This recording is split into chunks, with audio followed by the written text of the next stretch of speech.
Welcome to my channel. একটা interesting video নিয়ে চলে এসেছি। তো এই ভিডিওটায় যেই ফ্রাইডে নাইট স্ম্যাকডাউনের একটা কিন্তু অনবদ্য ইভেন্ট দেখা গেছে, যেখানে কিন্তু কিছু টার্ন টুইস্ট আইকনিক কিছু ম্যাচ সেখানে রয়েছে। তো ইন্টারেস্টিং হতে চলে। ওটিসির একটা কিন্তু আবারও একটা ধামাকেদার কামব্যাক, যেটা কিন্তু কোডি আর কেভেন্সের মধ্যে বন্ডিংটা নতুন করে আবার দেখা যাচ্ছে। তাছাড়া ওদিকে আন্ডারডে কারমেলো হেইসের একটা ম্যাচ এলি নাইটের থেকে কিন্তু তাদের টাইটেলটার দিকে তাদের ম্যাচটা থাকবে। এছাড়া নাওমি বেলির নায়া জ্যাক্সের সাথে সেখানে কিন্তু ধামাকেদার ক্ল্যাশ একটা দেখা গেছে। স্ট্রিট প্রফিটের ব্লাড লাইনের সাথে একটা কিন্তু ক্ল্যাশ সেখানে ট্যাগ টিম ম্যাচ, যেখানে ডিআইওয়াইও ইনভলভ ছিল এবং কিন্তু ব্লাড লাইনের ডমিনেন্স সেখানে কিন্তু একটা ফ্যাসিনেটিং ওয়েতে দেখা গেছে। তো পুরো ইভেন্টটা যদি ওভারঅল রেটিং বলা যায়, সেখানে কিন্তু একটা ভালোই রেটিং এবং অডিয়েন্স ভিউয়ারশিপও সেখানে ছিল। বিভিন্ন ইন্টারেস্টিং ওয়েতে সেই ইভেন্টটা দেখানো হয়েছে এবং যেখানে কিন্তু একটা সিনেমেটিকভাবে কিন্তু অন্যরকমভাবে দেখানো হয়েছে। সেখানে রোমান আর কোডির যে বন্ডিংটা, তাদের মধ্যে কিন্তু একটা ক্ল্যাশ, তাদের ইন্টার বন্ডিংয়ে সেখানে রয়েছে একটা কিন্তু ইমোশনালভাবে সেখানে দেখানো হয়েছে। এবং সে উলাফালা টাইটেল সব কিছুই কিন্তু রোমানের থেকে চলে গেছে এবং একটা ইমোশনাল তার জার্নিও কিন্তু রয়েছে এতদিন ধরে। তো সেই রেসেলমেনিয়ায় রক আর রোমানের ম্যাচ, তারপর থেকে কিন্তু রোমানের সেইভাবে কামব্যাক হয়তো হয়েছে, বাট সেইভাবে বড় কোনো ম্যাচ কিন্তু আপাতত দেখা যায়নি। বাট ব্লাড লাইনের সাথেই তার কিন্তু যেখান থেকে সে লিড করেছিল সেখানে এসেই তার একটা প্রবলেম ক্রিয়েট হয়েছে, সেটাও কিন্তু একটা দেখার বিষয়। থেকে কোশ্চেন ছুড়ে দিয়েছে যে পুরোনো ব্লাড লাইনেই কি রোমান সে ফিরে যাবে তার তৈরি করা টিমই, নাকি সে নতুন করে আবার টিম বানাবে যেখানে ব্লাড লাইনের এগেনস্টেই তারা থাকবে এবং যেখানে রোমানেরই অপোনেন্ট কোডি রোডস বা কেভিন ওভেন্স তারাও সেখানে ইনভলভ হবে। সেটা কিন্তু এখনও পুরোপুরি সেটা ডিসাইড হয়নি, একটা বিগ সাসপেন্সের মধ্যে কিন্তু সেটা রয়েছে। কোডির কাছে টাইটেলটা এবং স্টেডিয়ামের মধ্যে একটা ইমোশনাল তাদের বেশ মুমেন্ট ক্রিয়েট হয়, যেখানে দুজনেরই একটা কথোপকথন এবং একটা মুমেন্ট যেখানে টাইটেলের প্রতি এবং রোমান্সের নিজের পার্সোনাল এক্সপিরিয়েন্সও কোডি, অবশ্যই দুজনের বন্ডিংটা কিন্তু সেরকমই এই টাইটেলের সাপেক্ষে। ওটিসি সে মেনলি এসছে তার জায়গাটা ফিরে পেতে, হয়তো টাইটেলের জন্য, বাট উলাফালাও কিন্তু তার থেকে চলে গেছে, যেটা কিন্তু তার অনেকটাই ইমোশনাল একটা ব্যাপার, যেটা প্রথম কামব্যাকেই দেখানো হয়েছিল। তো কোডিরও কিন্তু সেখানে সেটা চ্যাম্পিয়ন হিসেবে সে নিজের জায়গায় অটুট এবং যেখানে রোমানকে সে আটকায়, বাট রোমান তাকে বলে যে আমার রাস্তা থেকে সরে যাও। এবং তাদের মধ্যে কিন্তু হয়তো দুজনেরই যেহেতু এগেনস্টে ব্লাড লাইনের টিম তারা ডমিনেট করছে, তো সেখানে এটাই বেটার তো যে তারা দুজনে একসাথে মিলে টিম আপ করে দেন তাদের সাথে ম্যাচ খেলবে। তো এই ক্ষেত্রেও কিন্তু সেটাই হয়। রোমানের কোডিও কিন্তু সেই টিম আপ একটা দেখা যায়, যেটা কিন্তু হেল ইন আ সেলের সোলো আর কোরিন ম্যাচের পর হয় এবং তাদের মধ্যে টাইটেলেরও কিন্তু একটা ক্ল্যাশ রয়েছে সেখানে। তো এখানে কোডি আর রোমান তারা টিম আপ করে সোলো আর জ্যাকবের এগেনস্টে ম্যাচ খেলার জন্য।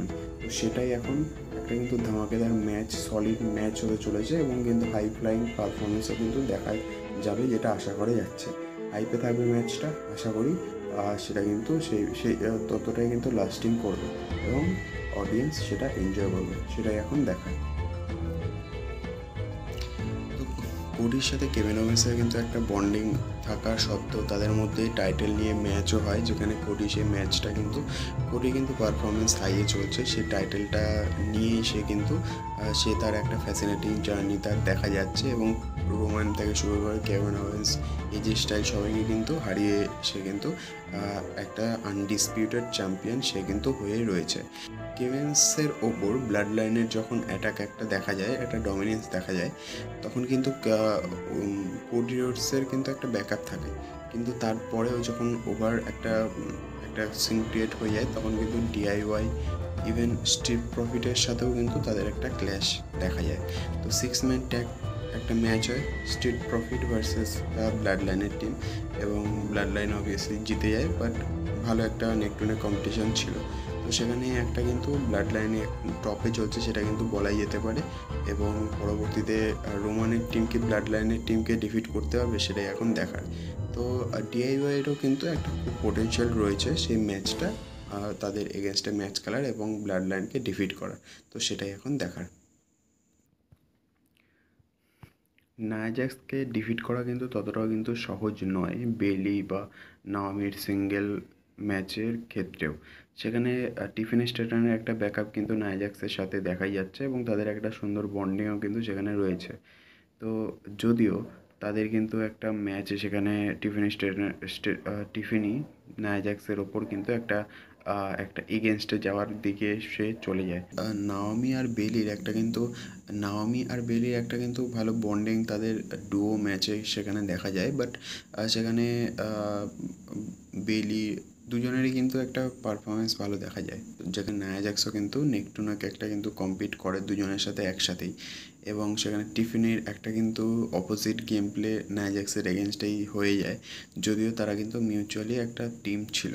তো বেলি আর নাওমির তাদের দুজনের প্রচেষ্টায় কিন্তু নায়া জ্যাক্সকে ডিফিট করে আলটিমেটলি, এবং দুজন একসাথে কিন্তু ট্যাপ আউট করে এবং ম্যাচটা ভিক্টরি পেয়ে যায়, যেটা কিন্তু দর্শকরা সত্যি অবাক হয়ে গেছে যে নায়া জ্যাক্সকে কী করে ডিফিট করাটা সম্ভব। তো সেটাই একটা আশ্চর্য ঘটনা হয়ে গেছে। এবং টাইটেলটা পরবর্তী ক্ষেত্রে সেটা কিন্তু এখনও কিন্তু হিউজ চান্স রয়েছে বেলি বা নাওমি জিতে নেওয়ার। বাট টিফিনি স্ট্রেটনের কাছেও কিন্তু একটা চান্স রয়েছে সে money in the bank suitcase cash in করে সেই টাইটেল ম্যাচে হিস্সা নেওয়ার।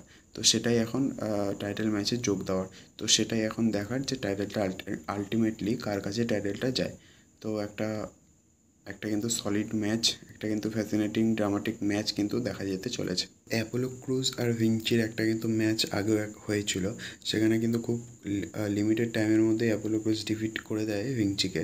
বাট এই পরবর্তী ম্যাচেও কিন্তু একটুখানি টাইম বেশি সেখানে দেখা গেলেও সেখানে অ্যাপোলো ক্রুজের একটা কিন্তু একটা আইকিউর পরিচয় পাওয়া যায় এবং ভিঞ্চি তার ডেবিউটা অনেকটাই কিন্তু ব্যাকওয়ার্ড সেখানে হয়ে পড়ে।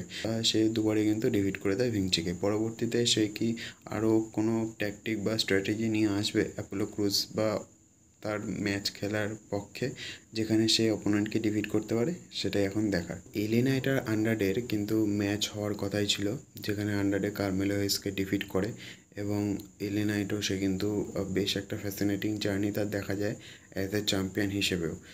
তো আন্ডারডে এবং এলি নাইটের মধ্যে হার্ড হিটিং একটা ইমপ্রেসিভ ম্যাচ কিন্তু দেখা যায়, একটা সলিড এবং হাই ফ্লাইং ম্যাচ।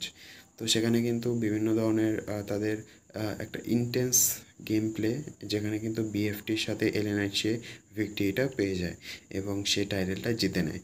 এবং আন্ডারডের একটা রেসপেক্ট কিন্তু এলি নাইট সে অর্জন করেই নেয়, এবং যেখানে এলি নাইট সে কিন্তু নিজেকে পুনরায় প্রমাণ করে অ্যাজ এ চ্যাম্পিয়ন হিসেবে। তো পরবর্তীতে সে কি রুল করবে নাকি কেউ তাকে চ্যালেঞ্জ করবে এবং টাইটেলটা জিতে নেবে, সেটাই এখন দেখার। তবে এলি নাইটের কিন্তু একটা চ্যাম্পিয়ন হিসেবে তার জার্নিটাও কিন্তু বেশ একটা ফ্যাসিনেটিং। তো সেটাই এখন দেখা। একদিকে করলেও সেখানে কিন্তু রোমান কোডি আর কেভিন ওয়েন্সের যদি একটা টিম আপ হয়, সেখানে ট্রিমেন্ডাস একটা কিন্তু ম্যাচ, একটা টিম বিল্ড হবে, যেটা কিন্তু ব্লাড লাইন্সকে ইজিলি, যেটা মনে হচ্ছে আমার, ইজিলি কিন্তু ডমিনেন্স করতে পারবে এবং ডিফিটও করতে পারবে। তবে কোডি আর রোমান তারা দুজনেই কিন্তু সোলো এবং জ্যাকবকে সেখানে কিন্তু টক্কর দেওয়ার মতো ট্যাগ টিম সেখানে হবে, যদি সেখানে তাদের মধ্যে কোনো ইগো ক্ল্যাশ বা আদার্স কোনো ইস্যুস না অ্যারাইজ হয়, সেখানে তাদের কিন্তু একটা সলিড একটা টিম কিন্তু দেখা যাবে। এটা প্রথমেই বলেছি, একটা কিন্তু অনবদ্য ম্যাচ দেখতে পাওয়া যেতে চলেছে। তো সেটাই এখন দেখার। ব্যাড ব্লাড একটা ইভেন্টে সেখানে কিন্তু অসাধারণ আইকনিক এই ম্যাচগুলো কিন্তু দেখা যাবে এবং সেটার আপডেটসও দিতে থাকবো। এই ভিডিওটাও আই থিঙ্ক তোমাদের ভালো লেগেছে। শেষ পর্যন্ত দেখার জন্য অসংখ্য ধন্যবাদ। এবং এমনই ইন্টারেস্টিং ইনফরমেটিভ ভিডিও নিয়ে WWE রিলেটেড স্ম্যাকডাউন র সেই ইভেন্টগুলোর আইকনিক ম্যাচ এবং সেগুলোর অ্যানালিসিস এর মাধ্যমে কিন্তু এই ভিডিওগুলো আমি তোমাদের কাছে দেওয়ার চেষ্টা করি এবং করব। তো এই ভিডিওটা যদি ভালো লাগে অবশ্যই লাইক, শেয়ার, সাবস্ক্রাইব করতে ভুলো না, এবং কমেন্টে কোনো কিছু জানার বা জানানো থাকলে অবশ্যই কমেন্টে সেটা লেখো এবং লেট মি নো। তো থ্যাংক ইউ এতক্ষণ পর্যন্ত আমার কথা শোনার জন্য এবং ভিডিওটা দেখার জন্য। তো দেখা হচ্ছে পরবর্তী ভিডিওতে। Have a good day.